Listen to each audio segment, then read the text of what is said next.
And she came to see that that possibly would have been such a long, enduring way of being for her that it may have contributed to what is happening with her physiologically.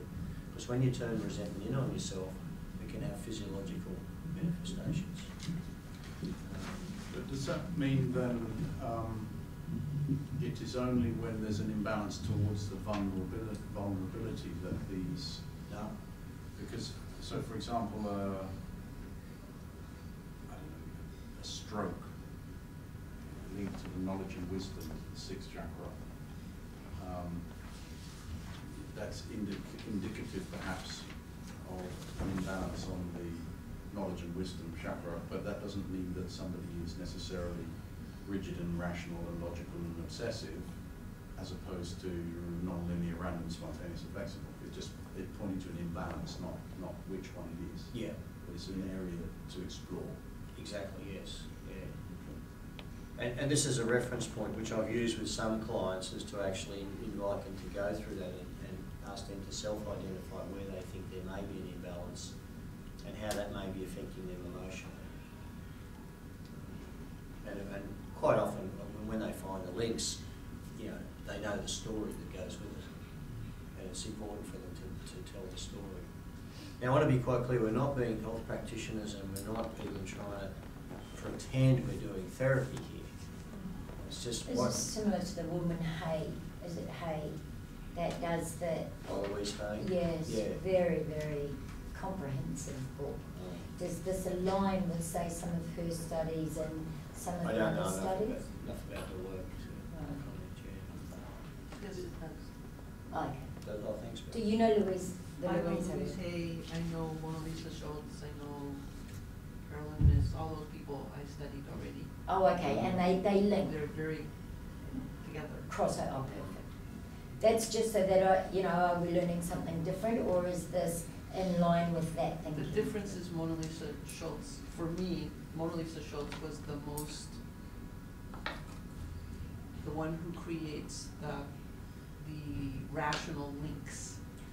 Okay. There's a certain rigor for me in what she's done. She's very thorough in what she does, and for me it's about rational links. It's not just thoroughness in going into the spiritual tradition, but thoroughness in saying this is how, here's the Western medicine associated with this, and then here is the case study. And she actually reacted when you said researcher. For me, her work is based on clinical observation. Okay, she's not really researching in the traditional sense. She's a clinical observer, but her clinical observation is very robust. So her book is actually very powerful to read if you like that. If you like the really clear grounding in bringing it back to Western medicine.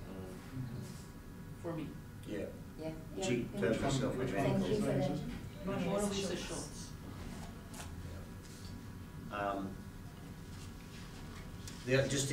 Just another quick coaching example. This was actually at an ICF conference where I was called the session Ontological Coaching in Action, and I advertised it as like live coaching in front of the group. So there were 70 people there, and one person came out the front, and we only had about an hour, I think, for the session. So we had a coaching session, and that went fine, and she got some good things from it. I looked at the clock, and there was 15 minutes to go.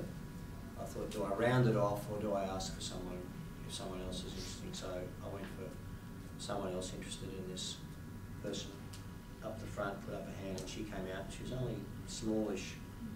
And I said, what would you like to chat about?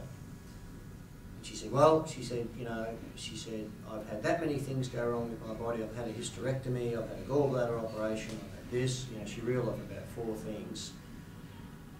And inside I go, I've got 15 minutes, I just prayed to my intuition, please, give me something here to work with.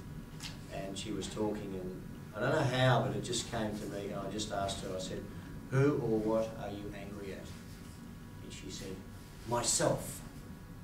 And I said, what are you angry at yourself about? And so the conversation proceeded from there. We ended up with her being willing to declare her worthiness in front of the group. And the next day she was just totally different looking. But what her anger, again, was something that had manifested itself, I think, very much in her physiological condition. And she said to me, I don't know what made me say I'm angry with myself, but she said, I just knew it, but I'd never really thought about it before. But sometimes it's that group context, you know, provides the emotion for that to happen. And it was funny, in that session, a couple of people came up to me and said, so can change happen that fast? I said, well, I believe so, you know, if the person's there as a learner. I said, oh, do you want to know about that?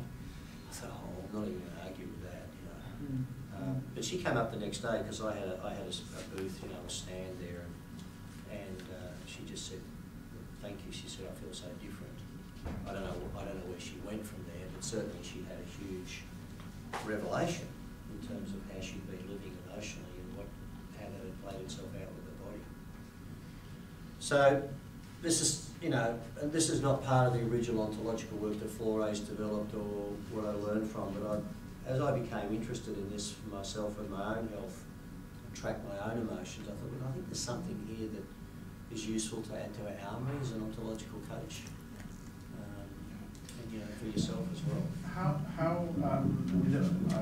This isn't really a question about more of an observation. I suppose there's things in here which could be, obviously in a coaching environment, in an environment of trust. There's obviously some stuff here that could be deeply personal to somebody. Yeah. And you mentioned before about you could let them reflect on this themselves. But how do you get the use, let's say there's some things there that they don't want to articulate to you openly, but they're getting some conclusions out of that. It must be quite difficult perhaps to draw those threads out sometimes when people are not willing to perhaps expose the logical process because it reveals too much, it's too open. Is that a challenge?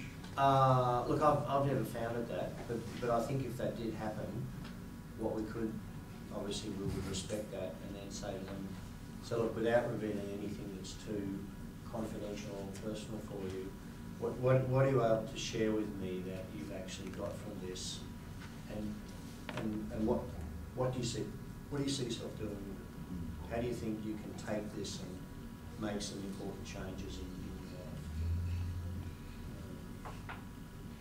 And then, you know, if they want to, then they can discuss, well, look, this is the changes I'd like to make, and we can say, well, you know, would you like to talk about that, and could the coaching support you on that?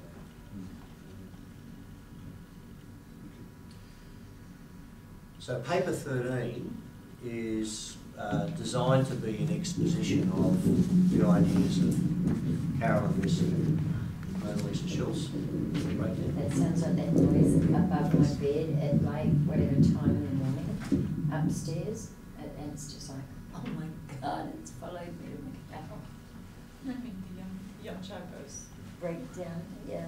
So just going back to paper 13, so it's designed to be an exposition of that, for you to reflect on the activity and the assignment, for you to reflect on and see what you take of it. Obviously I'm available to answer any questions if things are not clear.